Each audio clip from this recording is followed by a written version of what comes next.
ہماری کئی کتابوں میں پیران پیر رحمت اللہ علیہ شیخ عبد القادر جیلانی رحمت اللہ علیہ کو غوث العظم لکھا ہوا ہے۔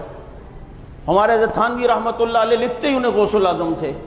حضرت نانوتوی رحمت اللہ علیہ لکھتے انہیں غوث الثقلین، جنات اور انس کے غوث۔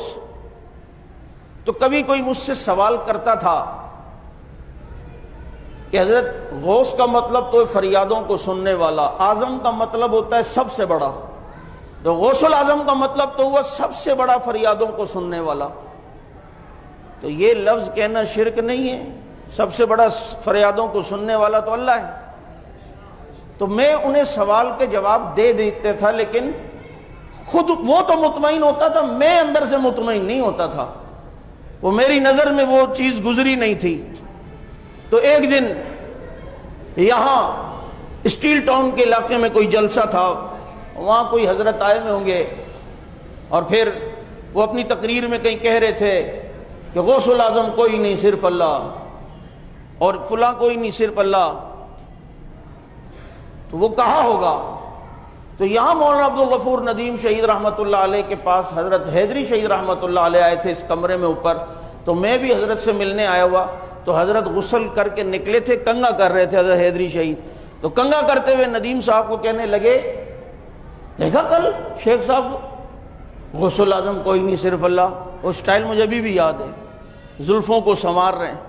کہتے ہیں میں تو ادھر ہی جواب دینے والا تھا اسٹیج پہ، کیونکہ حضرت کی عادت تھی اگر اسٹیج پہ کوئی غلطی کرتا تو اس کی اصلاح کر دیتے، یا کبھی اپنی تقریر کے دوران ہی اس کو جو ہے وہ بیان کر دیا کرتے تھے تاکہ لوگوں کو صحیح مفہوم پتہ چلے بھائی۔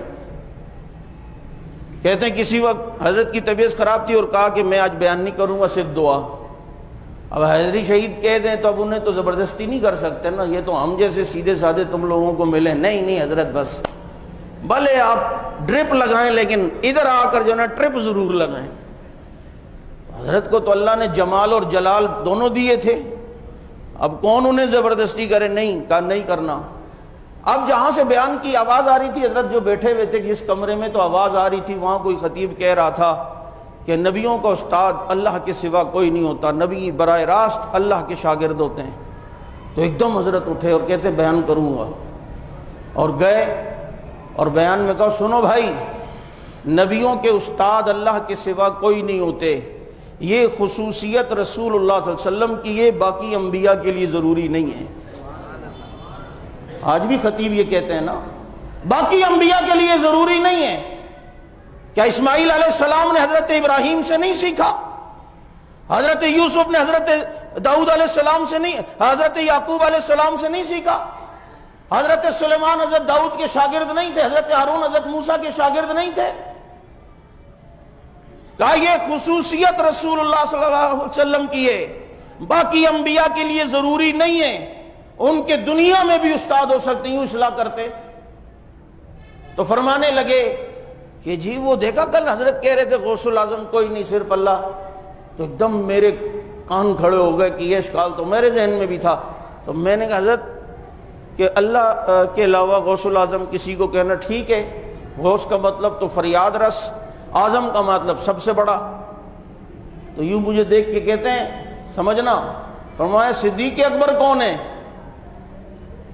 میں نے کہا ابو بکر صدیق۔ کیا کیوں؟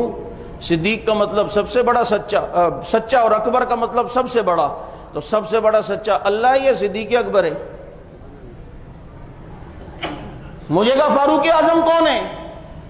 میں نے کہا حضرت عمر کو کہتے ہیں۔ کیوں؟ فاروق کا مطلب حق باطل میں فرق کرنے والا، اعظم کا مطلب ہوتا ہے سب سے بڑا، تو سب سے بڑا حق باطل میں فرق کرنے والا تو اللہ ہے۔ چلو مخلوق میں اگر لے لو تو آپ صلی اللہ علیہ وسلم کی ذات ہے، عمر کو کیوں کہتے ہو؟ میں نے کہا حضرت کیا مطلب؟ فرمایا بھائی وہ غوث العظم اس کا ہم لغوی معنی نہیں لیتے، اس کا ہم اصطلاحی معنی لیتے ہیں۔ جیسے یہاں صدیق اکبر، فاروق اعظم، یہ لغوی معنی کے اعتبار سے نہیں ہے، بلکہ صدیقیت مخلوق میں انبیاء کے بعد ایک مقام کا نام ہے، اللہ وہ مقام جس کو دے، چنانچہ اس مقام میں جو سب سے اوپر نظر آتا ہے انبیاء کے بعد مخلوق میں وہ ابو بکر ہیں، تو اس لیے باقی مخلوق کی بنسبت انہیں صدیق اکبر کہہ دیا جاتا ہے۔ البتہ فاروقیت یہ بھی تصوف میں ایک مقام کا نام ہے. حق باطل میں فرق کرنا یہ اب قیامت تک فاروق آئیں گے, قیامت تک صدیق آئیں گے, لیکن جو صدیق اکبر ہوگا وہ ابو بکر صدیق ہے یہ امتیوں میں, اور امتیوں میں مقامی فاروقیت بھی ہوگا. کئی آئیں گے جو حق باطل میں تمیز کر کے رکھ دیں گے. مجدد الفسانی بھی تو فاروق ہے, عطا اللہ شاہ بخاری بھی تو فاروق ہے, حق نواز جھنگوی بھی تو فاروق ہے. اب کئی آئیں گے, لیکن امتیوں میں یہ مقام کا سلسلہ ہے جو نبی نے دیا ہے. چنانچہ اس میں امتیوں میں اس مقام فاروقیت پہ جو سب سے اوپر نظر آتا ہے دنیا اسے فاروق اعظم عمر فاروق کہتی ہے. کہتے ہیں یہ ایک اصطلاحی معنی ہے. تو کہتے ہیں غوث بھی تصوف میں ایک اصطلاح کا نام ہے. جیسے مقام ہوتا ہے تصوف میں قطب, یہ ابدال ہے, یہ مجذوب ہے, ایسے ہی ایک مقام ہے اللہ کے قرب کا, اسے غوثیت کہتے ہیں. قیامت تک کئی غوثوں نے آنا ہے, لیکن اس سیٹ پر جو سب سے بڑا بیٹھا ہے وہ شیخ عبد القادر جیلانی بیٹھے ہیں, اس لیے انہیں غوث العظم کہا جاتا ہے. اسے لغوی معنی کے اعتبار سے نہ دیکھنا, اصطلاحی معنی کے اعتبار سے دیکھنا. چھت کے بھی اوپر سے گئی ہوگی, سمجھ آ گئی بات یا نہیں؟ تو اس لیے اپنے اکابرین کی کتابیں سمجھ کے پڑھو. حضرت تھانوی رحمت اللہ علیہ کی, اسی لیے میں نے آپ کو کہا تکشف کا مطالعہ ضرور کرو, اس میں یہ تصوف کی اصطلاحات کے صحیح معنی موجود ہیں. کیونکہ حضرت تھانوی رحمت اللہ علیہ خود کتنے بڑے ولی, ہمارے یہ اکابرین علماء دیوبند کم ولی تھے اور ہیں